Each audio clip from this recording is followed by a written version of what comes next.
একজন মাওলানার মুখ থেকে আমি শুনছিলাম, উনি বলছেন সঠিক ঘটনা যে আমার এক বন্ধু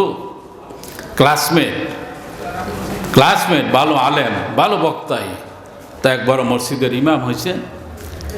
তো একদিন আমি গেলাম, দেখি তার এখানে গিয়ে জুমার নামাজ আদায় করব, তার সাথে দেখা সাক্ষাৎ করবো, বেড়াবো, এ উদ্দেশ্যে গেছেন। গিয়ে দেখেন কোন আলোচনা নাই, শুধু খুতবা দিয়া নামাজ পড়ায় শেষ। আলোচনা শেষে জিজ্ঞাসা করছে, কি তুমি তো ভালো বক্তা, ভালো আলোচনা করতে পারো, ভালো আলেম কালাম আছে, তো তুমি আলোচনা করছো না, ব্যাপারটা কি? খালি এমনি নামাজ পড়া দিলা? পর কয়, দেখো মনের দুঃখে আলোচনা করি না। কি হয়েছে? প্রথম দিন আইসাই সুদের ব্যাপারে, সুদের বিরুদ্ধে ওয়াজ করলাম, সুদের বিরুদ্ধে ওয়াজ করলাম।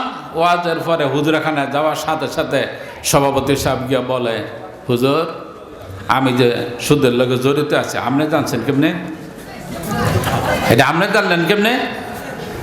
আরে আমি জানবো কেমনে? আমি আপনার কইছি করবে না, আপনি আমার দিকে ইঙ্গিত করে কইছেন, আমি তো বুঝতে পারছি। হ্যাঁ, আপনি কেমনি মেমতি করেন দেখবো। পরে কয়টা সুদেরটা বাদ দেন। পরের জন্য আলোচনা করছি ঘুষের কথা আলোচনা করেছি। এবার নামাজ শেষ করে হুজুরখানায় গেছি। পরে সেক্রেটারি সাহেব বলে, হুজুর আমি যে মাঝে মধ্যে একটু ঘুষ খাই চাকরিতে, আপনি এটা কেমনে জানছেন? কে বলে দিচ্ছে আপনার কাছে? কনসে দি পর করতে জানবো। কাহা আপনি করতে জানলেন এটা? আপনি ওয়াজ করছেন ঘুষের ব্যাপারে? কয়টা বাদ দা। পরের জন্য আলোচনা করছি ফর্দার ব্যাপারে। ওকে শিয়ার গিয়া বলে, আমার বাড়ির যে পর্দা হয় না, আমার বাড়িতে যে পর্দা নাই, আপনি এটা জানেন কেমনে? প্রত্যেকে বললেন কফারা বাদ দিয়ে দিয়েছি। না, আর দরকার নাই, আর দরকার নাই। যেই বলি, যেই বিষয়ের উপরে কথা বলি, কারো না কারো উপর কমন পড়ে। হ্যাঁ, কি বলেন? এই সমস্যা হয় না? এখনো হয় না? বহু জায়গায় হচ্ছে, কত কিছু হচ্ছে।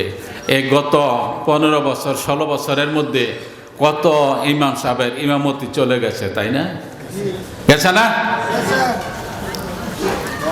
আমার গেছিল? হ্যাঁ,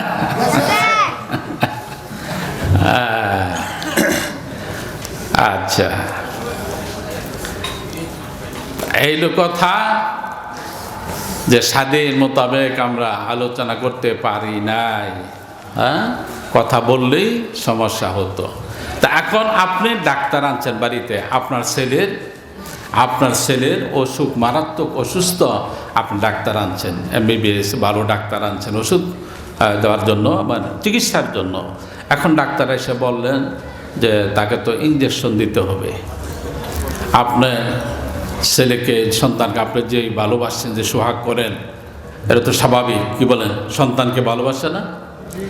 সন্তানকে মা বাবা, দাদা দাদি, নানা নানি, আপন জনেরা ভালোবাসবে। বিশেষ করে মা বাবা নিজের কলিজা থেকে, প্রাণের থেকেও তাদেরকে বেশি ভালোবাসে। এটা কার দেওয়া?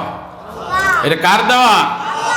আল্লাহর দেওয়া। এটা যদি না থাকতো তাহলে পৃথিবী এভাবে টিকে থাকতো না। এটা কি শুধু মানুষের মধ্যে না অন্য প্রাণীর মধ্যে আছে? একটা পিপিলিকার মধ্যে আছে না? আছে না? আছে। এবার বাবার যে মায়া দরদ, ডাক্তার বলছে ইঞ্জেকশন দেওয়া লাগবে, না আমার ছেলে ইঞ্জেকশন দিতে পারবে না, দিতে না, দরকার নাই।